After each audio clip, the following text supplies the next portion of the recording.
Good morning students. कल हम लोगों ने पढ़ा था पृष्ठीय क्षेत्रफल और आयतन। इसमें हम लोगों ने 2D तथा 3D इन सब फिगरों के बारे में जान लिया था।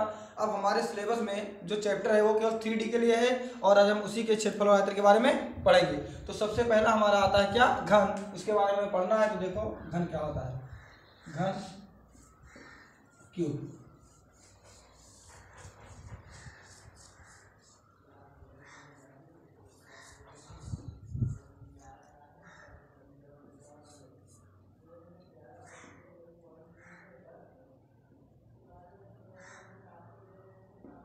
यह आपका क्या है, घन। हम जानते हैं कि घन हमारी एक ऐसी आकृति होती है जिसमें लंबाई, चौड़ाई तथा ऊंचाई तीन विमाएं होती हैं और तीनों आपस में क्या होती हैं, बराबर होती हैं। तो जैसे इसको हम मान लें तो ये हमारा क्या है, लंबाई हो गया, ये हमारा क्या है, चौड़ाई हो गया और ये हमारा क्या है, ऊंचाई हो गया।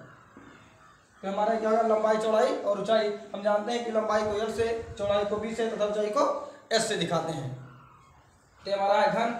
और प्रत्येक घन में कुछ 6 सतह, 12 कोने तथा 8 कॉर्नर होते हैं। देखो गिन के देख लेते हैं हम लोग। ये हमारा क्या है, जैसे कोई ले लो माचिस की डिबिया, माचिस की डिबिया। तो माचिस की डिबिया का प्रत्येक परत मतलब सतह, उसको आप देखें और गिने तो कितनी होती है, उनकी संख्या क्या होती है, 6। उसी को हम कहते हैं सतह। तो इसकी कितनी सतह होती है, 6 सतहें। और प्रत्येक सतह एक वर्गाकार भाग होता है, बिल्कुल इसी तरह से। ये देखो बिल्कुल इसी तरह से क्या होगा, बिल्कुल वर्गाकार भाग होगा। मतलब इसी का हमें क्या निकालना है, क्षेत्रफल। क्योंकि यदि हम इसका क्षेत्रफल निकालना है तो हम जानते हैं क्षेत्रफल हमारा किसी समतल पर घेरा गया स्थान या किसी तल पर घेरा गया स्थान होता है। तो इसका क्षेत्रफल हमें निकालना है तो क्या हो जाएगा, एक वर्ग का आयतन अगर हम निकाले तो एक सतह का क्षेत्रफल होगा। लेकिन हम जानते हैं कि घन में कुल कितनी सतह होती है, 6 सतह। तो यदि हमें घन का क्षेत्रफल निकालना हो तो निकालना पड़ेगा घन का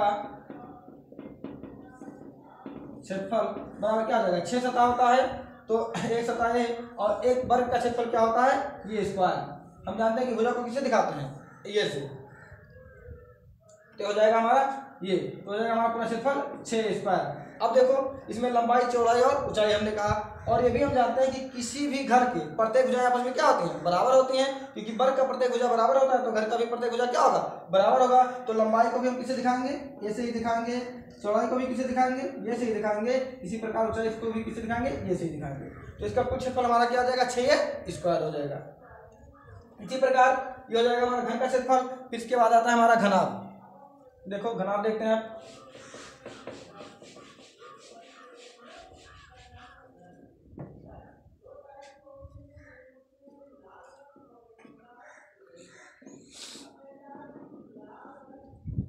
ये घनाभ क्या होता है, सेम बिल्कुल घर की तरह हमारा घनाभ भी होता है। बस इसमें केवल एक ही अंतर होता है कि जैसे हमारा इसमें इसका प्रत्येक सतह क्या होता था, वर्ग होता था। तो इसका प्रत्येक सतह क्या होगा, आयत होगा। और बाकी सब कुछ सेम ही रहेगा। देखो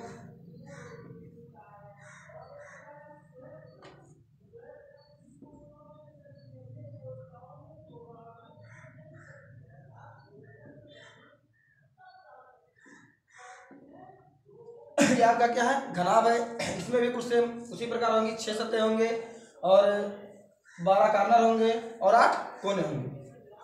उसी प्रकार इसमें भी ये क्या होगी आपकी लंबाई, ये क्या होगी आपकी चौड़ाई और आपकी ये क्या होगी ऊंचाई। तो सेम उसी प्रकार जैसे हम जानते हैं इसका प्रत्येक सतह क्या होता है, एक आयत होता है। तो आयत का क्षेत्रफल क्या होता है, आयत का क्षेत्रफल होता है L गुणे B, L गुणे B। तो इसमें प्रत्येक सतह 2-2 होगा। जैसे ये वाला भाग, इसके पीछे भी एक इसी प्रकार होगा। ये वाला देख लो, ये वाला भाग देखें तो सेम इसके पीछे भी इसी प्रकार का एक होगा। इसी प्रकार ये वाला भाग और ये वाला भाग दोनों आपस में क्या होंगे, बराबर होंगे। तथा इसी प्रकार एक ये भाग और एक ये भाग, कुल मिला के 6 सतह होंगे। तो अगर हम नाम लिखना चाहें तो पहले हमारा आ गया 1 और 6 यहाँ आ जाएगा। फिर ये दूसरा मान लेते हैं और इसको तीसरा कर देते हैं और ये चौथा और ये 5वां। तो इस प्रकार मिला के हमारे कुल कितने सतह हो गए, 6 सतह।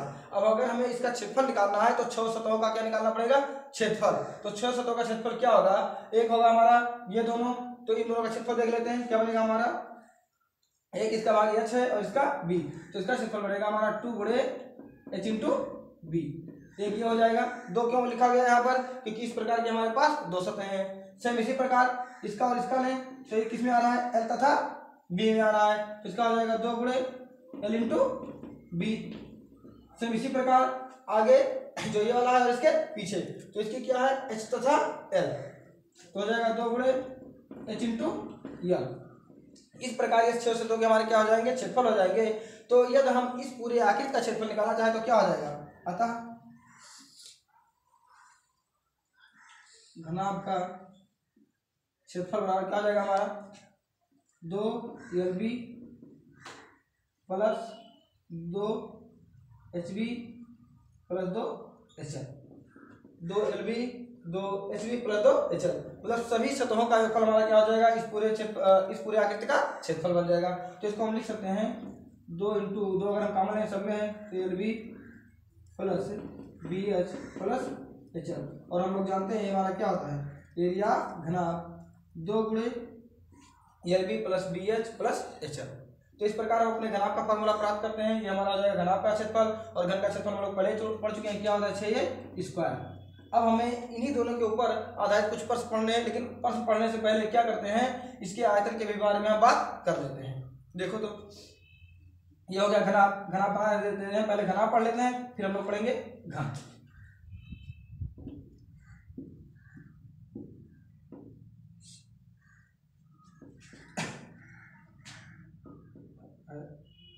एच हो जाएगा कल हम लोगों ने पढ़ा था आयतन क्या होता है। हम आयतन उसे कहते हैं मतलब जब कोई आकृति वायुमंडल में जितना भी स्थान घेरती है उसको हम क्या बोलते हैं आयतन बोलते हैं। तो आयतन क्या होगा सभी भुजाओं का योगफल। आयतन क्या होता है सभी भुजाओं का योगफल नहीं सभी भुजाओं का गुणनफल होता है। तो सभी भुजाएं कौन कौन सी लंबाई चौड़ाई तथा ऊंचाई। तो सीधा सीधा इसका फार्मूला बन जाएगा हमारा घनाभ का आयतन बराबर लंबाई गुणे चौड़ाई गुणे ऊंचाई। बस साधारण सा फार्मूला हो जाता है लंबाई गुणे चौड़ाई गुणे ऊंचाई। सेम इसी प्रकार हमारा क्या होता है घन होता है। तो घन का आयतन क्या हो जाएगा सेम उसमें भी होता है लंबाई गुणे चौड़ाई गुणे ऊंचाई लेकिन उसमें सभी भुजाएं आपस में क्या होती हैं बराबर होती हैं। तो उसका भी हम लिखें तो लंबाई गुणे चौड़ाई गुणे ऊंचाई ही होगा घन का आयतन। लेकिन हम जानते हैं कि उसकी सभी भुजाएं आपस में क्या होती हैं बराबर होती हैं इसलिए हम कह सकते हैं ये गुणे ये तो हमारा क्या बन जाएगा ये क्यूब। तो ये हमारा हो जाएगा घन का आयतन और ये हमारा हो जाएगा घनाभ का आयतन। बस इतने ही फार्मूले हमें इसमें पढ़ने थे घन और घनाभ में। अब आगे आएगा शंकु प्रिज्म गोला जो भी आएगा आगे पढ़ेंगे लेकिन सबसे पहले घन और घनाभ के फार्मूले के बारे में हमने जान लिया। अब आगे हम लोग पढ़ेंगे इसके ऊपर आधारित प्रश्नों के बारे में। ठीक है थैंक यू।